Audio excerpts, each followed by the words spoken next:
La méditation de ce 19 février est intitulée « La foi qui agit ». La fin de toute chose est proche, soyez donc sages et sobres pour vaquer à la prière. 1 Pierre 4, 7. Croyez-vous que la fin de toute chose est proche, que les scènes de l'histoire de la terre touchent rapidement à leur fin? Dans ce cas, manifestez votre foi par vos œuvres. Chaque homme montrera toute la foi qu'il possède. Certains pensent qu'ils ont une bonne mesure de foi, quand en réalité, s'ils en ont, elle est morte, car elle n'est soutenue par aucune œuvre.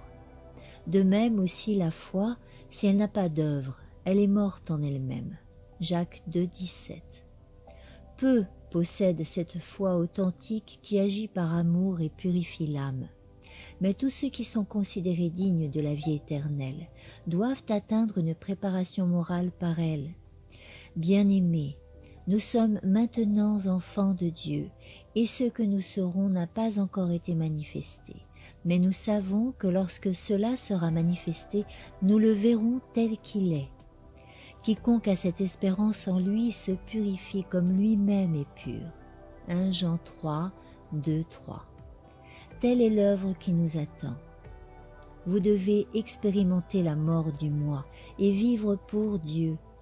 Si donc vous êtes ressuscité avec Christ, cherchez les choses d'en haut où Christ est assis à la droite de Dieu. Colossiens 3, 1. Nous ne devons pas consulter le moi. L'orgueil, l'amour-propre, l'égoïsme, l'avarice, la convoitise, l'amour du monde, la haine, la défiance, les jalousies, les mauvais soupçons, toutes ces choses doivent être maîtrisées et sacrifiées pour toujours. Quand Christ apparaîtra, il ne le fera pas pour corriger ses maux et nous donner un caractère adéquat par sa venue. Cette préparation doit être achevée avant qu'il ne revienne. Les questions « Que devons-nous faire pour être sauvés ? Quelle conduite devons-nous suivre pour être approuvés par Dieu ?» devraient être l'objet de notre méditation, de notre étude et d'une profonde investigation. Quand nous nous sentons poussés à murmurer, à censurer et à nous abandonner à l'irritation, blessant ainsi ceux qui nous entourent et faisant du mal à notre propre âme, que cette question sincère et profonde surgisse de nous.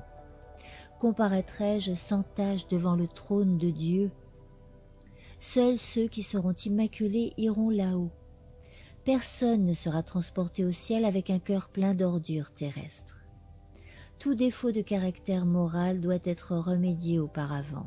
Toute souillure doit être éliminée par le sang purificateur du Christ. Amen. Si cette méditation t'a plu, n'hésite pas à liker le petit pouce qui pointe vers le ciel et à partager.